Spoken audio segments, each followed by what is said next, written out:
नमस्कार मेरे श्रोतागण। मैं आपको भगवान रामचंद्र जी के चारों भाइयों के बारे में जानकारी दे रही हूँ कि भगवान रामचंद्र जी का जैसे ही कर्क लग्न उदित हुई वैसे ही भगवान श्री रामचंद्र जी का जन्म हुआ। तो कर्क लग्न उदित होते ही पुनर्वसु नक्षत्र कर्क लग्न में था।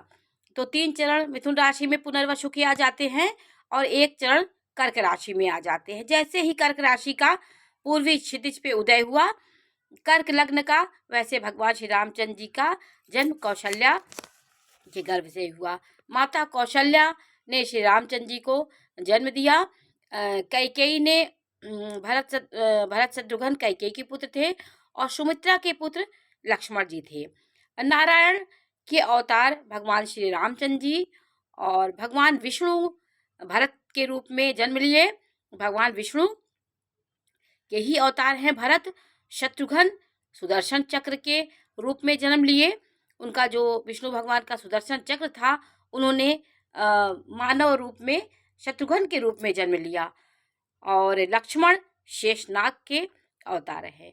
तो ये चारों भाई एक दूसरे में समाहित हैं, इसलिए ये धरती पे लीला करने आए और हम आपको आदर्श दे के गए, लेकिन एक दूसरे से सब मिले हुए थे। चारों भाई एक दूसरे के बिना नहीं रह सकते थे, इसलिए इनके चारों की आत्मा एक जगह स्थिर थी।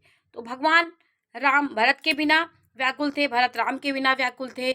लक्ष्मण शेषावतार थे तो उन्होंने उनका साथ ही नहीं छोड़ा। भरत शत्रुघ्न ने भी उसी प्रकार से तपस्या की। नंदीग्राम में भरत ने तपस्या की और शत्रुघ्न ने खड़े होकर अस्त्र शस्त्र लेकर के 14 साल उन्होंने अयोध्या की रक्षा की। तो चारों भाई तपस्यारत थे। उसी प्रकार उनकी पत्नियां जो थीं उन सब ने उसी प्रकार से तपस्या की। भगवान रामचंद्र जी की पत्नी सीता का तपस्या तो सब लोग जानते हैं।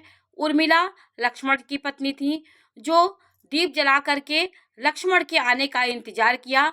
उस दीप प्रज्वलित करके वो 14 वर्ष तक उसी प्रकार जाग कर उन्होंने 14 वर्ष बिताया।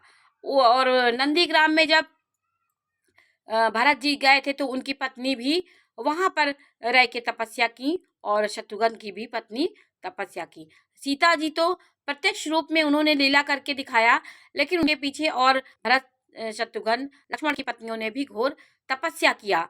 तभी आज ये आदर्श रामायण हमारे सामने प्रस्तुत है। भगवान रामचंद्र जी के चारों भाई अवतारी थे।